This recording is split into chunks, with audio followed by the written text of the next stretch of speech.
함께 나눌 하나님의 말씀 보겠습니다. 다니엘서 5장 1절에서 4절까지의 말씀입니다. 우리 같이 한 절씩 교도가 아니고 합독하도록 하겠습니다. 합독 시작. 벨사살 왕이 그의 귀족 1000명을 위하여 큰 잔치를 베풀고 그 1000명 앞에서 술을 마시니라. 벨사살이 술을 마실 때 명하여 그의 부친 느부갓네살이 예루살렘 성전에서 탈취하여 온 금, 은 그릇을 가져오라고 명하였으니 이는 왕과 귀족들과 왕후들과 후궁들이 다 그것으로 마시려 함이었더라. 이에 예루살렘 하나님의 전 성소 중에서 탈취하여 온 금 그릇을 가져오매 왕이 그 귀족들과 왕후들과 후궁들과 더불어 그것으로 마시더라. 그들이 술을 마시고는 그 금, 은, 구리, 쇠, 나무, 돌로 만든 신들을 찬양하니라. 아멘. 우리 말씀 선언문 같이 할까요? 시작. 하나님의 말씀은 살아 역사하시기에 오늘 우리에게 들려주실 주님의 음성이 있음을 믿습니다. 성령 하나님, 우리의 마음을 열어주셔서 주님의 음성을 듣고 그 뜻을 따르게 하소서. 아멘. 할렐루야. 반갑습니다. 저하고 아이 컨택을 하기에는 좀 멀리들 앉으셨네요. 제가 시력이 별로 좋지 않아요. 며칠 전에 여러분들과 만나고 저는 개인적으로 너무 좋았었는데 여러분들은 어떠셨어요? 네, 다시 또 이렇게 불러주셔서 감사합니다. 제가 청년부 예배를 드리면서 참 이렇게 에너지를 받는 것 같아요. 오늘 왠지 모르게 제가 많이 조금 힘들었거든요. 에너지가 너무 딸리는 것 같고 힘이 쭉쭉 빠지는 거예요. 그래서 아까 수연자매에게도 오늘 좀 힘드네요 그랬었는데 여러분들이 그 찬양하는 그 모습과 전체적으로 흐르는 이 영적인 그것들이 저에게 많이 힘이 되었습니다. 감사합니다.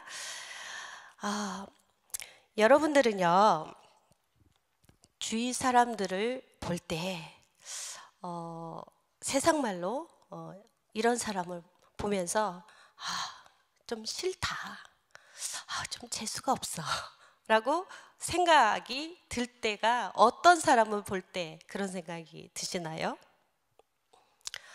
저는 개인적으로 자기가 뭐 빌딩도 있고 뭐 집도 몇 채고 막 이렇게 자랑을 하면서 밥을 사겠다고. 그래서 오케이 좋아요. 그런데 짜장면 먹으러 갑시다 하는 분, 전 개인적으로 너무 싫어해요. 어쨌든 우리의 삶의 이 주변에서 우리가 공통적으로 좀 마음에 꺼리고 싫어하는 사람이 있다면 잘난 체를 너무 한다든가 너무 교만하게 굴다든가 남에 대해서 함부로 말하고 무시하고 갑질을 하는 사람이라고 저는 생각을 합니다.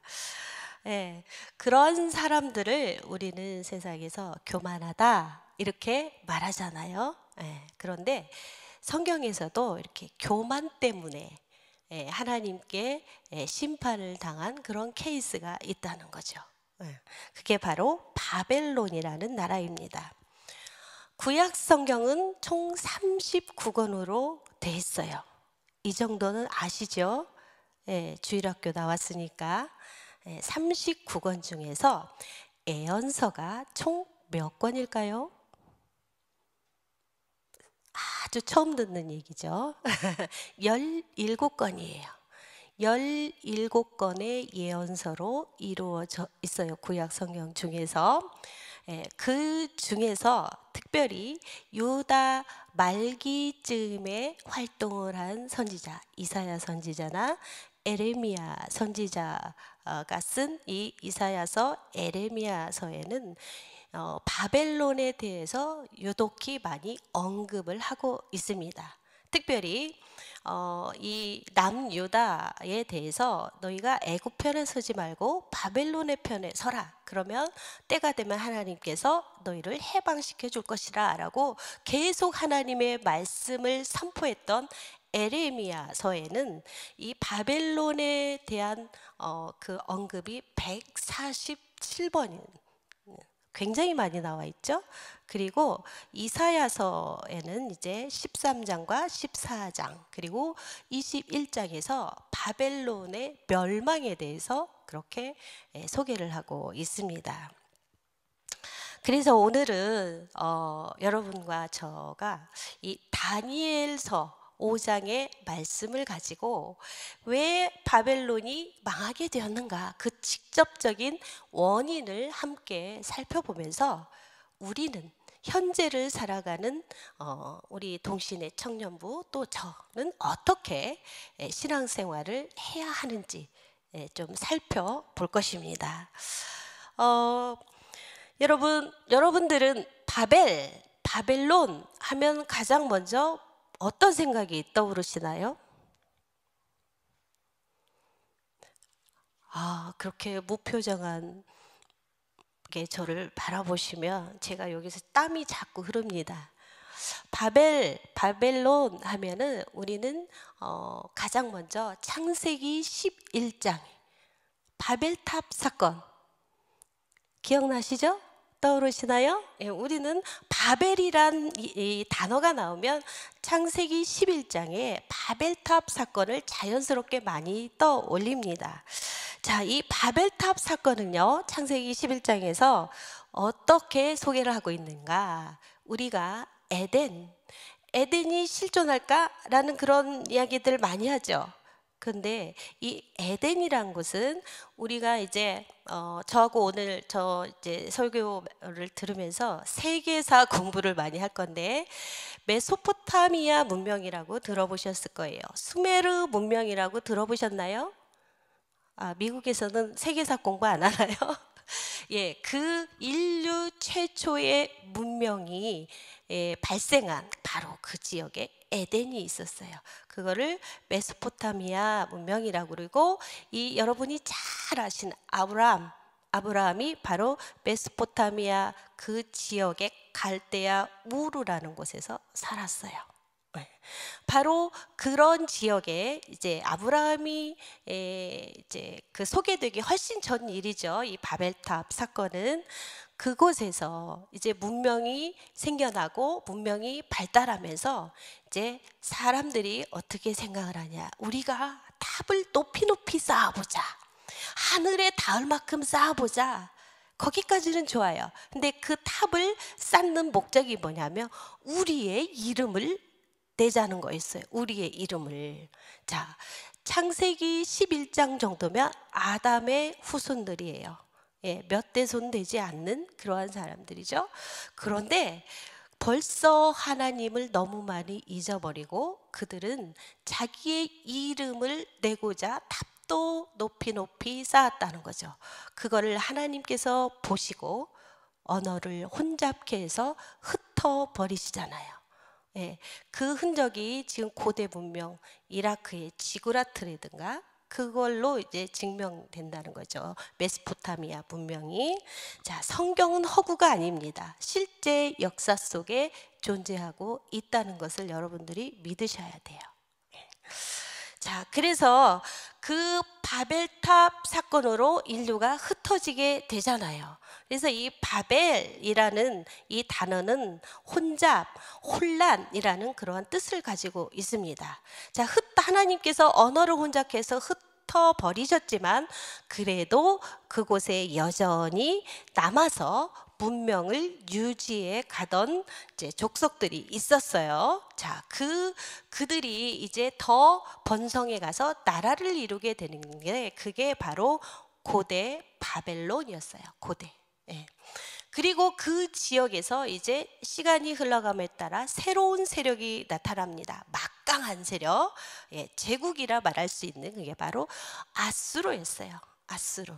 자, 그게 아수르가 약 600년 동안 그 고대 근동 지역 메소포타미아 문명이 발전했던 그 지역을 지배하게 되는 거죠. 600년이면 꽤 긴 시간이잖아요. 그런데 어느 날 어느 순간 자 새롭게 힘을 키워온 이 바벨론이라는 나라가 이 아수르를 무너뜨려요. 그 나라가 바로 신흥 바벨론입니다. 세계사 예요, 세계사.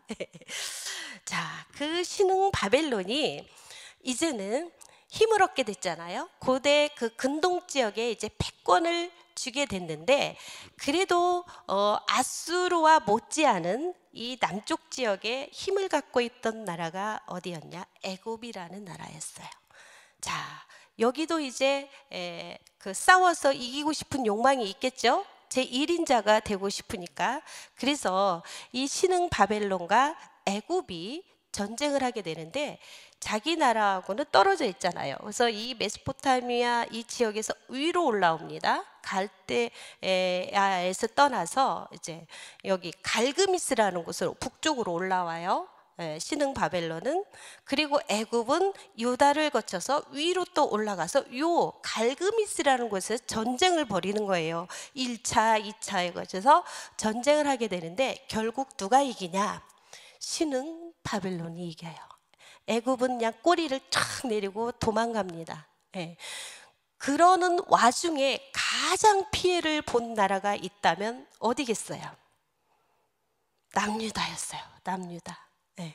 남유다는 애굽의 속국으로 있다가 바벨론의 속국으로 이제 전환이 되면서 정말 나라가 위태해지게 된 거예요. 그것은 하나님의 뜻이었어요. 뭐 때문에요? 그들이 하나님을 버리고 우상을 숭배하는 터진 웅덩이가 되어 버렸기 때문에 그렇습니다. 그래서 하나님께서 하나님의 주권하에 바벨론을 세우신 거예요. 어디를 심판하기 위해서? 하나님을 버린 남유다를 심판하기 위해서. 그래서 남유다는 멸망합니다.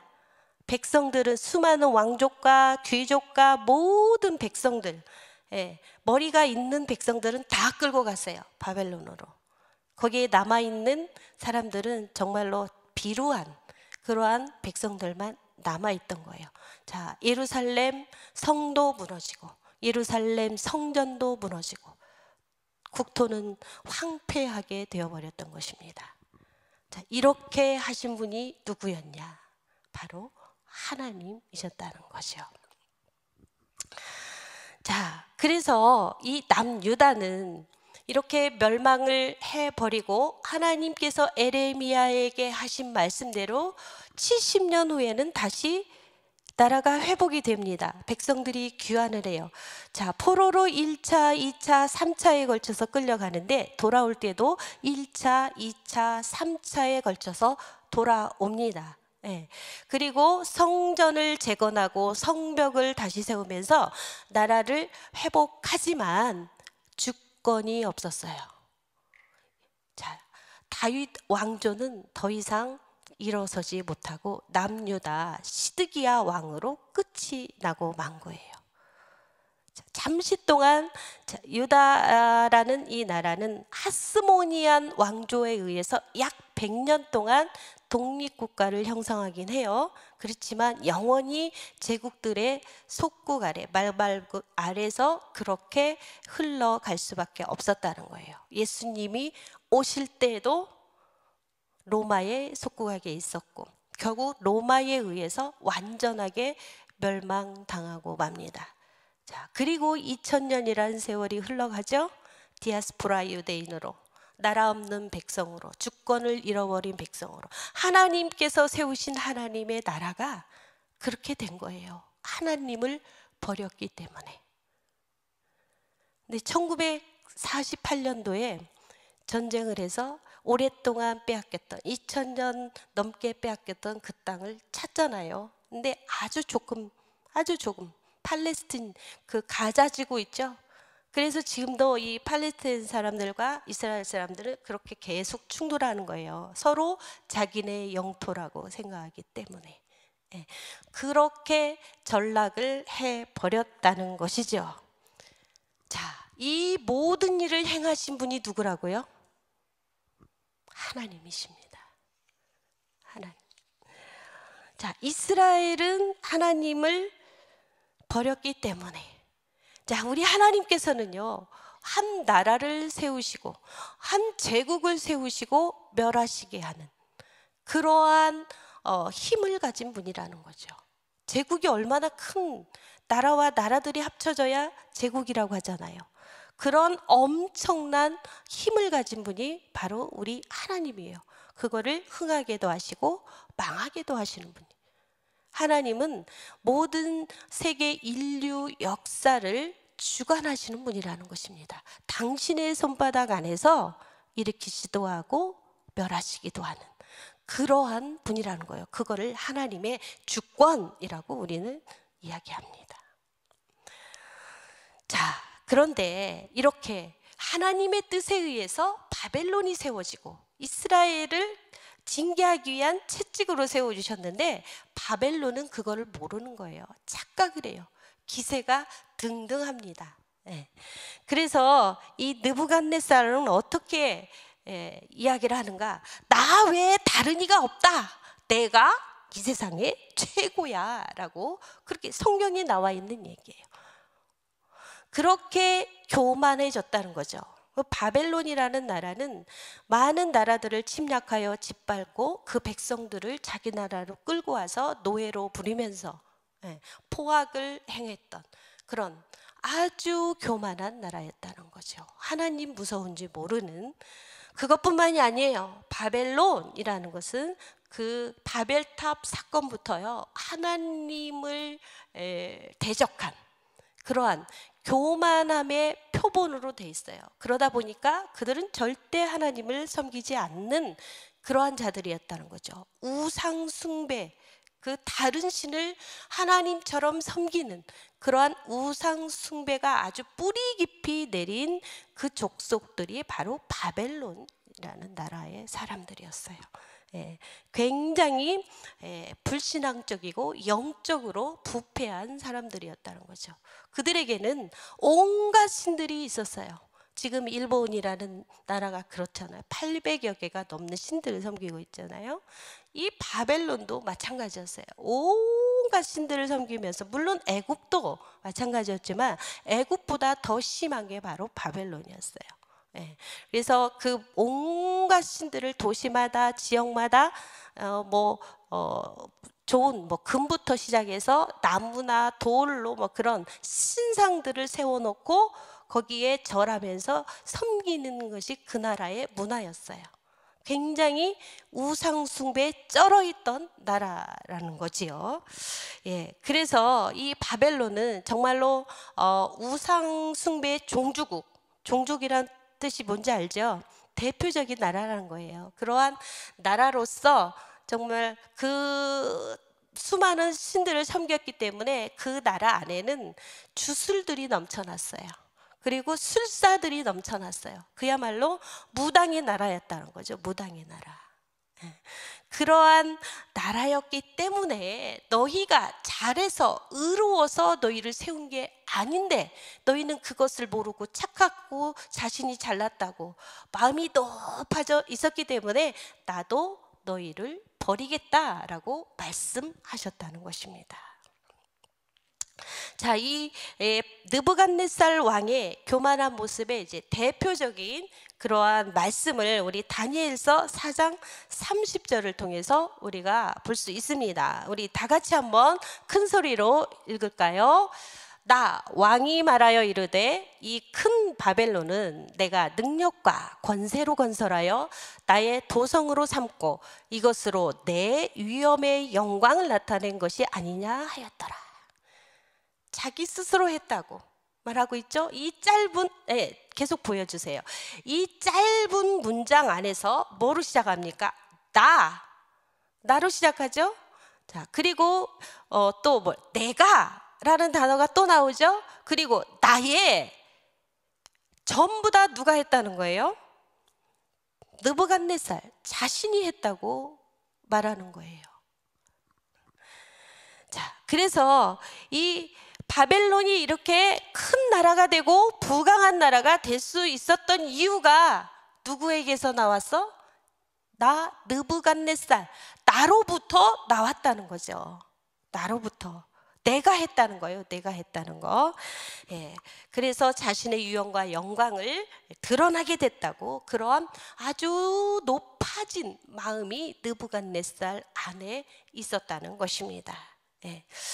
자, 그 신상들을 섬기는 그 우상 문화에 쩌들어 있었기 때문에, 자, 다니엘서에 보면 다니엘과 세 친구를 우상 숭배, 거기에 무릎 꿇지 않는, 신상 앞에 절하지 않는 다니엘과 세 친구를 풀무불에 던지는 일도 서슴지 않고 했던 자가 바로 느부갓네살이었습니다. 그런데 이처럼 교만한 느부갓네살에게도 우리 하나님은요, 모든 인류 역사의 주관자 되심을 드러내면서도 느부갓네살이 마지막까지 깨닫고 회개하고 돌아올 수 있는 기회를 주셨다는 거예요. 그게 뭐냐? 자, 다니엘서 2장에 나오는 느부갓네살의 꿈이 하나 있어요. 신상 꿈을 꾸게 돼요. 네. 이 신상에 대한 꿈을 꾸게 되는데 한번 보여주시겠어요? 뒤에가 안 나와서 안 나오는 줄 알았네. 자, 신상 보세요. 네. 머리는 뭘로 돼 있어요? 금으로 돼 있습니다. 그리고 이 가슴과 이 배까지는 뭘로 돼 있어요? 은으로 돼 있어요. 그리고 이 배 밑으로 보여서 이 넓적다리 위에 허벅지 부분까지는 동으로 돼 있습니다. 그리고 다리는 뭘로 돼 있다고 써 있어요? 철로 돼 있어요. 원래 노스로 돼 있는데, 예, 좀 그렇네. 예, 그리고 이제 이 발과 그 밑에 종아리 부분부터 발은 철과 진흙으로 돼 있단 말이죠. 이 느부갓네살이 꿈속에 이 커다란 신상이 이상하게 생긴 그 신상 꿈을 꾸게 된 거예요. 그래서 고민하면서 이게 도대체 무슨 꿈일까? 이런 이상한 신상을 보여주는데 어디선가 뜨인돌이 날아와서 탁 신상을 치니까 신상이 다 부서지고 흩어지더라는 거죠. 그리고 그 어디선가 날아온 그 돌이 온 세계에 가득하게 되는 그러한 꿈을 꿨는데, 이게 도대체 무슨 꿈이란 말인가? 예, 그 나라에 술사와 술객들이 많다고 그랬죠. 다 불러 모았어요. 근데 해석을 못하는 거예요. 어떤 사람이 다니엘을 불러보소서. 다니엘이 왔어요. 그래서 다니엘이 와서 이 꿈을 해석을 해주는데, 자, 지금 머리 부분은 금인데 요거는 바벨론이라는 거죠.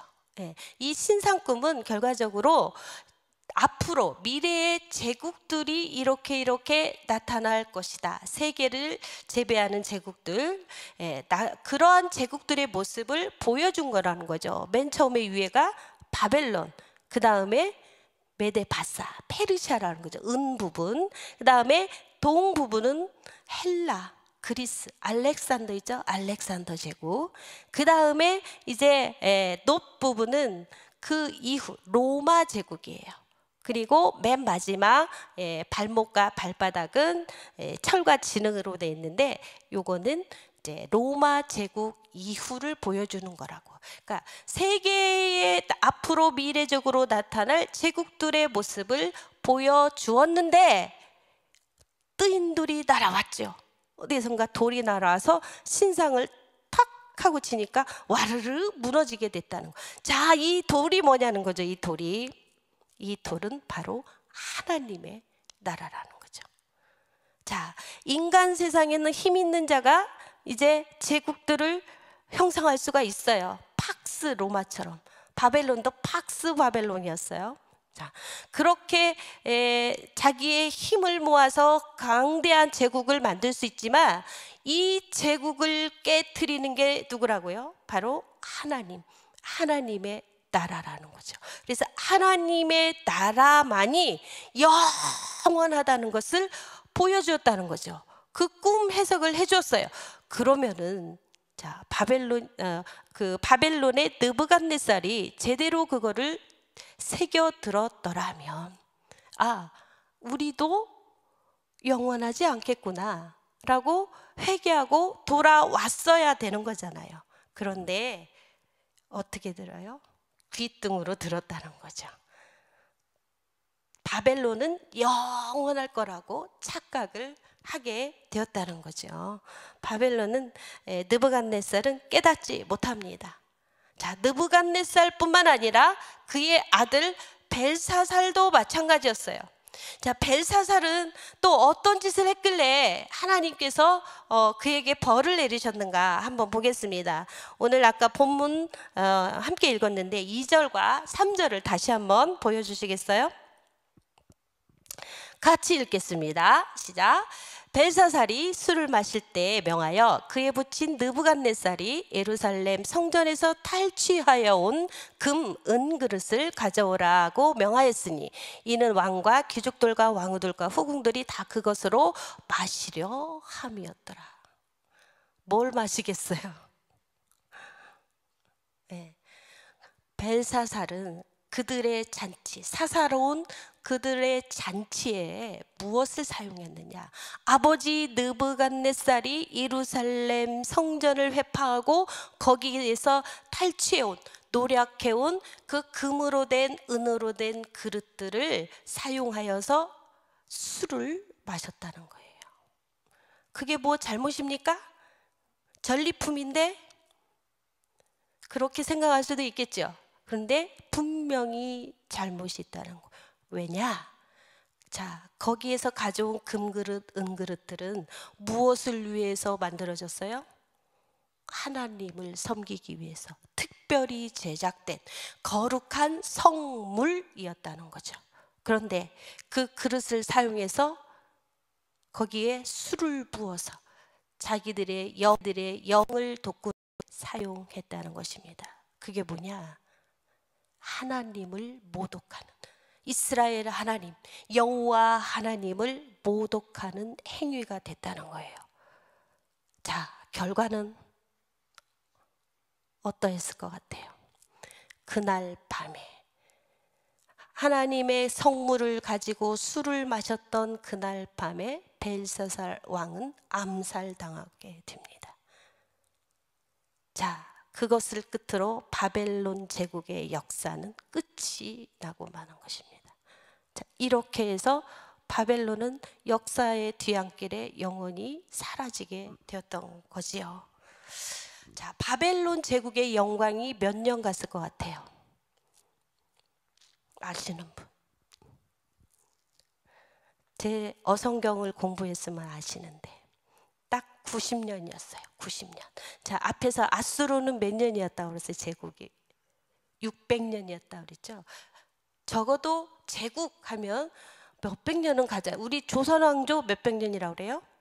500년이라고 그러죠. 조선왕조도 500년인데 아수르 제국 600년이었는데 바벨론은 90년 만에 그 영광을 끝을 내버립니다.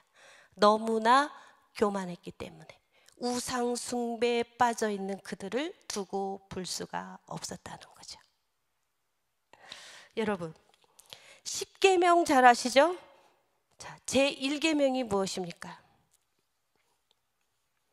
마스크 써서 대답 안 하시는 거죠? 제1계명은 너는 나 외에 다른 신들을 너에게 두지 말라. 2계명은 10계명 정도는 여러분들이 알고 있어야 동신의 청년들이에요. 2계명은 너를 위하여 새긴 우상을 만들지 말라. 3계명 너의 하나님 여호와 이름을 망령되이 일컫지 말라. 망령되이 일컫지 말라는 뜻이 뭐냐? 함부로 사용하지 말라는 거죠. 우리 한국 사람들이 잘하잖아요. 맹세하는 거. 내가 하나님의 이름을 걸고 맹세. 그거 하지 말라는 거예요. 망령되게 사용하지 말라는 거. 왜? 거룩하신 하나님이기 때문에. 자, 느부갓네살과 벨사살 왕의 이 행동들 중에서 이 세 가지 계명에 안 걸리는 것들이 있습니까? 다 걸리잖아요. 다 걸려요. 하나님은요, 하나님 외에 다른 우상을 만들고 섬기는 것을 가장 싫어합니다. 그것을 교만이라고 말씀하십니다. 그래서 우주 만물을 창조하시고 주인 되시는 이 우리 하나님께서 하나님의 공의로 바벨론을 심판하신 것입니다. 여러분, 지금까지 우리가 이렇게 하나님께서 영적으로 부패한 이스라엘과 바벨론을 그렇게 심판하시는 그 이유에 대해서 살펴보았습니다. 그렇다면 지금 저와 여러분의 모습은 어떠냐는 거죠. 전혀 영적으로 저는 교만하지 않아요. 이렇게 자신 있게 말할 수 있는 분. 나는 온전한 신앙생활을 하고 있어요 라고 생각하시는 분. 다 걸리죠? 저도 걸려요. 매일매일 걸려요, 저도. 물론 저나 여러분은 느부갓네살이나 벨사살 왕처럼 그런 교만한 모습과는 달라요. 그렇죠? 그렇지만 우리의 모습을 세밀하게 들여다보면 우리 안에도 그에 못지않은 교만함이 내재되어 있다는 것을 우리가 볼 수 있습니다. 우리도요, 인정받고 싶고 자랑하고 싶고 그런 마음들이 분명히 있어요. 예를 들어서 뭐 좋은 대학에 저기 아이비리그 뭐 대학을 나왔어요. 아니면 좋은 잡을 뭐 우리 뭐 흔히 말하는 뭐 구글이나 아마존 같은 뭐 연봉 20만 불짜리 거기에 내 잡이 있어요. 그러면 어때요? 어깨가 나도 모르게 쫙 목이 곧은 백성이 되잖아요. 왠지 자랑스럽게 얘기하고 싶고 그런 게 있다는 거예요. 전혀 없으니까 여러분들은. 우리 부모님들은 자랑하고 싶어 미쳐요. 내 자녀, 우리 딸이 이번에 어디 들어갔어요. 우리 아들이 어디 들어갔어요. 아주 그냥 그래서 20불 내놓고 자랑하라고 그래요.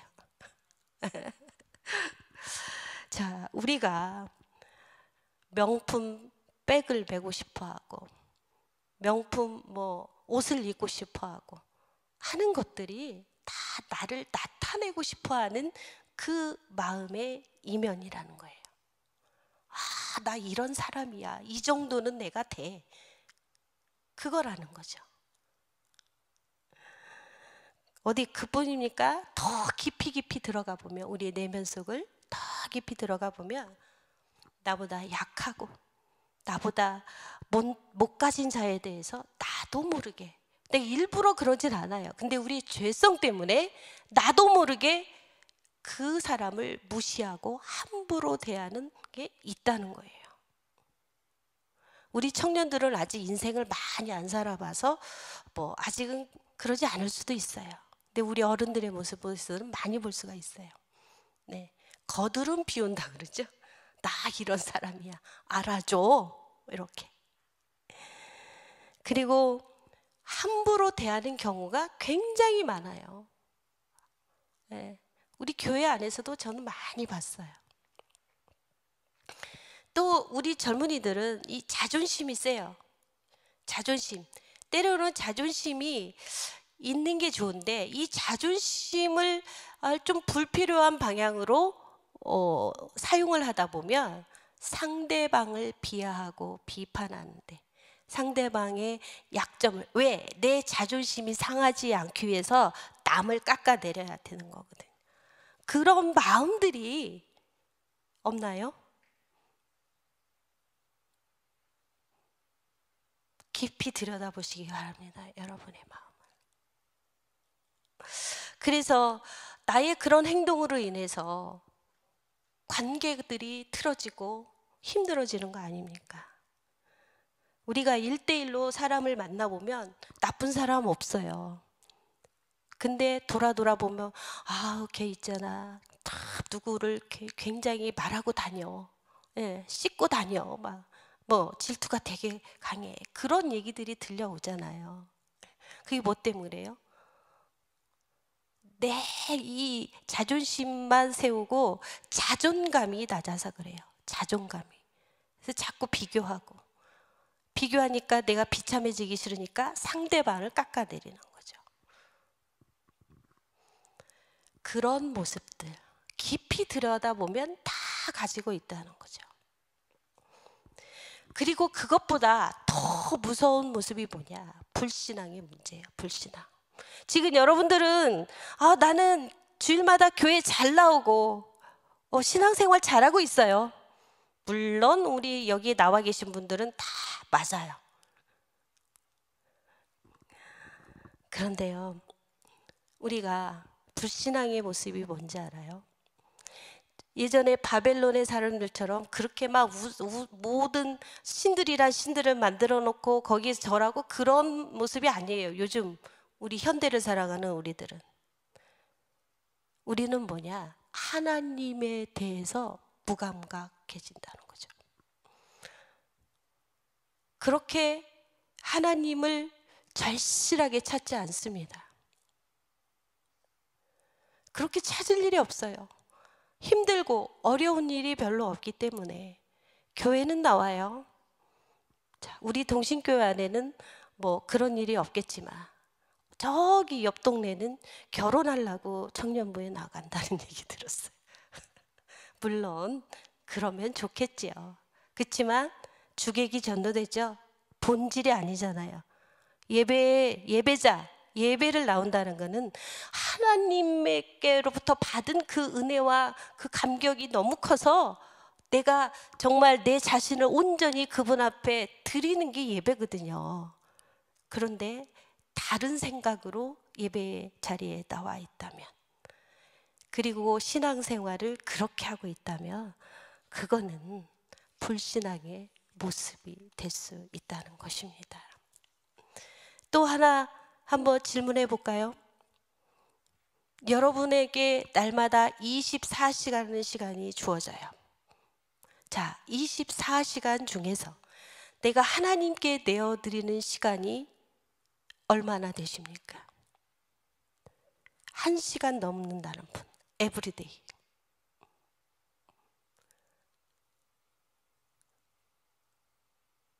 저도 이 말씀을 준비하면서 보니까 제가 처음 동식교회 와서는 111 그 스케줄을 했었어요.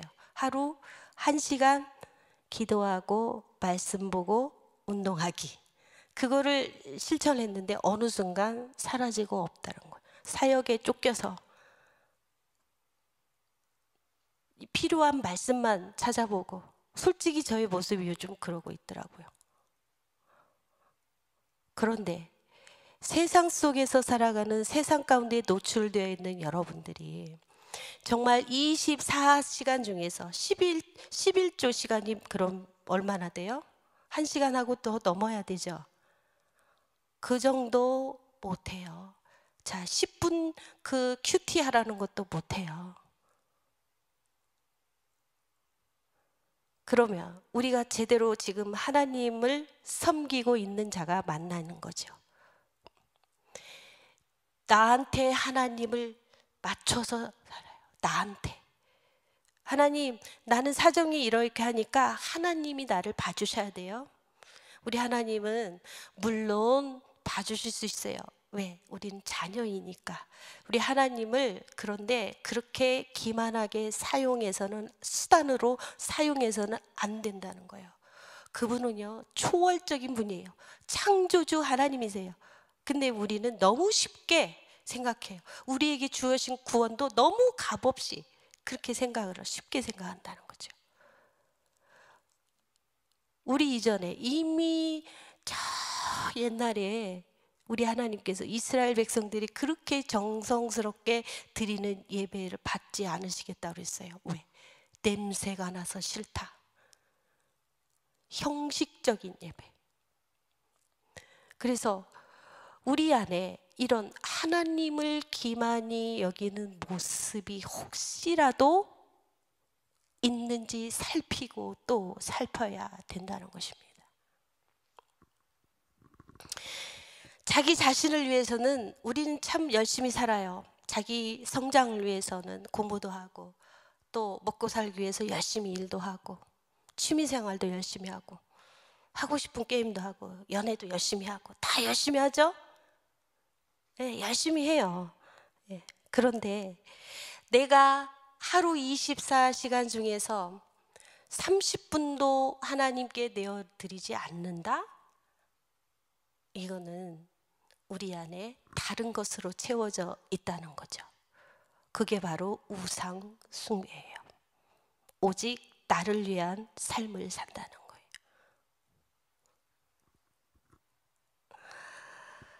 우리는 왜 주일 성수 하지 못하는 거에 대해서 그렇게 고민하지 않고 주일에 나와도 왜 예배를 드려도 감격도 없고 너무나 드라이하고 왜 이런 형식적인 예배자의 모습으로 살아가야만 하는가에 대해서 여러분이 깊이 고민을 해야 돼요. 이 시대에 하나님께서 찾으시는 그 한 사람의 예배자, 그게 내가 돼야 되는데 일주일에 몇 시간씩 이렇게 나와서 예배하면서 그 감격을 되찾아야 되는데 왜 이렇게 나는 그게 안 되는 걸까? 그 이유를 찾아가 보면 내 안에 하나님을 갈망하는 마음이 없기 때문이라는 거죠. 여러분, 하나님을 또 자꾸 찾으십니까? 하나님을 만나기를 그렇게 원하고 경험하기를 정말로 원하고 그렇게 신앙생활하고 계십니까? 그러길 원해요, 저는. 정말로. 제가 이 말 안 하려고 그랬는데 그 라떼는 말이야 꼰대라면서요, 자꾸. 제가 청년 때는 제가 고등학교 때부터 주일학교 반사를 했는데 청년 때도 중고등부 아이들 데리고 저기 강원도 치악산까지 가요. 그래서 밤에는 산기도를 갑니다. 청년 20대, 21대 그때 그랬어요. 산기도 올라가요. 얼마나 무서운데요. 가서 그래도 교사니까 애들한테 모범도 돼야 되고 막 열심히 쥐야 그런데 막 여기 머리가 쭈뼛쭈뼛 써요. 너무 무서워서. 그래도 그 무서움을 이기려고 정말 이 목이 터지라 부르짖고 오거든요. 제가 그런 중고등부를 보내고 청년부를 보낼 때는 수련회도 다 기도원으로 갔던 것 같아요. 제가 살던 시대와 여러분이 지금 살던 시대는 분명히 다르죠. 그래서 라떼는 말이야 이 얘기 안 하려고 그랬는데 그래도 여러분 안에 하나님의 얼굴을 구하고 하나님의 은혜를 구하고 하나님을 경험하고자 하는 그 갈망하는 마음이 있기를 원한다는 거예요. 그럼 반드시 하나님이 만나 주십니다. 그래서 산기도 그 무서움을 뚫고 머리가 막 누가 이렇게 잡아당기는 것처럼 무서운 거를 이기고 기도를 막 부르짖고 하면 방언도 터지고 막 난리거든요, 난리. 저는 그런 경험들이 여러분에게도 있기를 원하는 거예요. 뭐 방언의 은사가 다는 아니지만 그래도 은사 중에 하나, 둘 정도는 여러분들이 경험을 하고 그걸 붙들고 어떠한 상황 가운데서 흔들리지 않는 그런 신앙생활을 하기를 원한다는 거예요. 우리 동신교회 청년들은 다른 교회 청년들과 좀 달랐으면 좋겠습니다. 이번에 수련회 하시죠? 뒤집어지는 역사가 좀 일어났으면 좋겠어요. 먹고 마시고 게임하는데 많이 쓰지 말고 막 부르짖는 기도하세요. 하나님 죽기 아니면 살기로 한번 매달려 보세요. 여러분들 다 만나 주십니다.